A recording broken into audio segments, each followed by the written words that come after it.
Hi, my name is Dr. Pecoraro. I'm a chiropractic physician in Westfield, New Jersey. And the title of this video is a mini lesson on the spine. I'm going to show you some pictures. The spine is the name of the bones of the back. And we call it the spine, one word, because they act collectively together as a unit. Now, of course, the whole body acts as a unit in itself, but this is a unit within a unit. So we call it the spine. And the spine is made up of a number of different bones. If you can look at these pictures, you'll see that this is one of the bones of the spine. This is in the front and this is in the back. This part right here is where you would notice the little lumps on your back, in the center of your back. And this is maybe about, well, I'll show you a life-size replica in a minute. But this is the front, this is the back. This is called the body.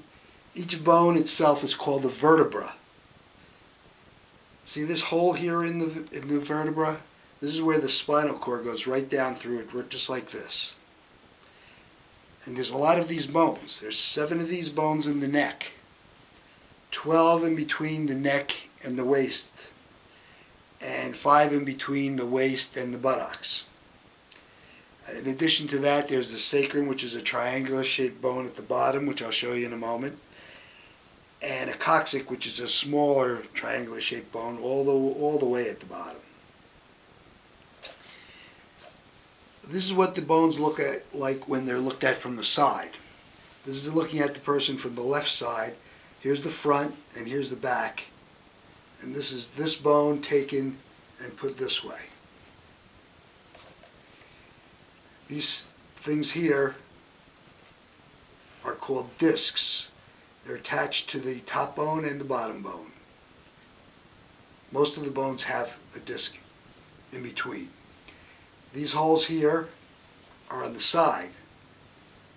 As the spinal cord comes through here, then the little branches stick out from it, going out this way, which is this hole here. Now this is the same thing again, only this has the ligaments on it.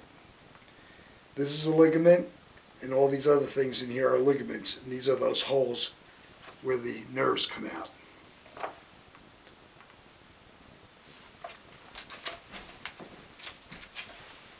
Now, to show you a life-size replica, this is a life-size replica. And these bones are one on top of another. Spinal cord goes right down through the middle, this way. These represent the spinal nerve roots. Whenever you have radiculopathy, this is the area that's irritated.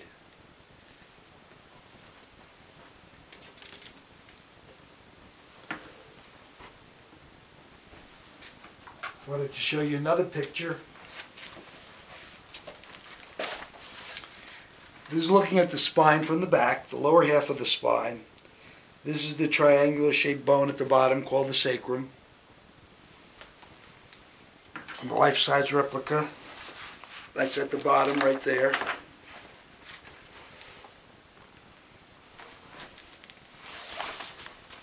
And this picture here shows the bones of the spine cut in half this way. So this is a bone here, this is a bone here, this is a bone here, this is a bone here. And so we're looking at the inside half. This right here is the spinal cord. It comes right down through each of the bones, you notice. And then the radix, of the nerves, which is what causes what's irritated in radiculopathy. That's right here. And they go out in between these bones, and these bones move every time you move your neck or you twist or you bend or anything. When you lift, weight's pushing down on it like this. So this is the spinal cord, and these are the nerves coming out. These nerves fan out go to all different parts of the body. This picture right here is the same thing as this picture, only it's cut and the flaps are opened this way and that way. These are the flaps here and there. And as you can see inside, there are a lot of little, sort of looks like a large wire with a lot of little wires inside it.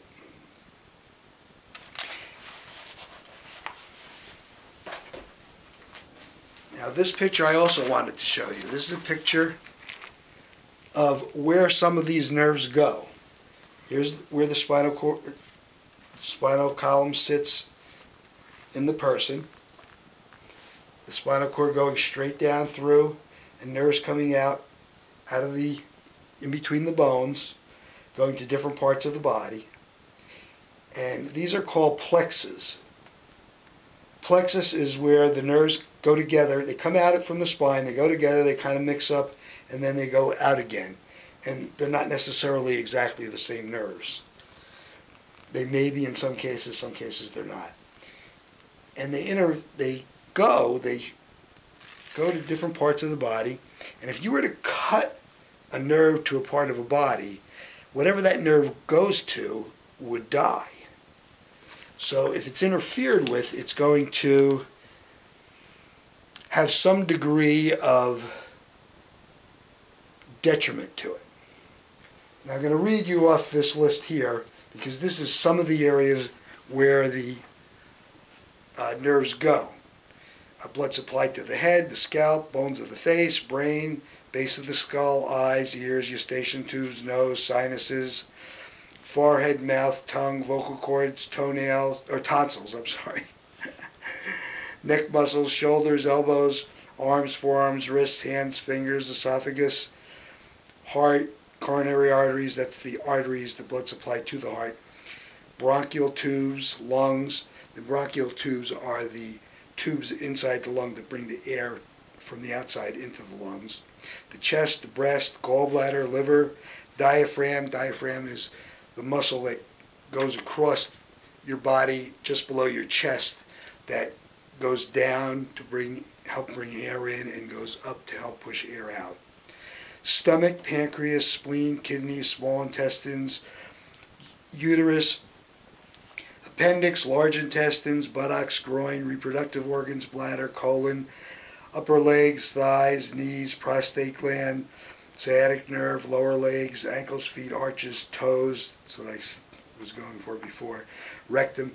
All these things have nerves that go to them. And there's more than that. That's just a basic list. And because the spine moves whenever you move, which it's supposed to, and these nerves are right inside and coming out, there's such an intimate connection. There's such a closeness between the bones of the spine and the nerves themselves that if there's problems in the spine, if any of these bones are stuck out of place, which is a chiropractic problem, it can interfere with the transmission of any of these nerves. And if it interferes with the transmission of any of these nerves, then whatever they go to won't work right.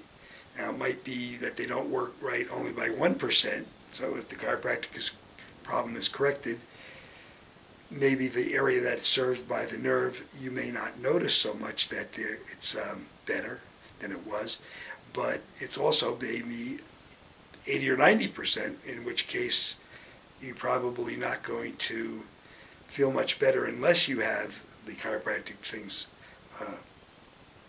fixed.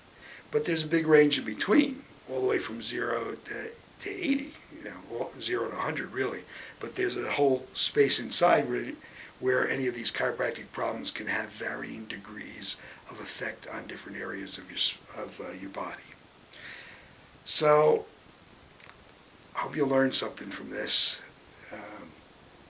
and I hope it helps you in knowing what's going on with yourself and how maybe you can take better care of yourself. And I'll try to bring you more information at another time. Thank you.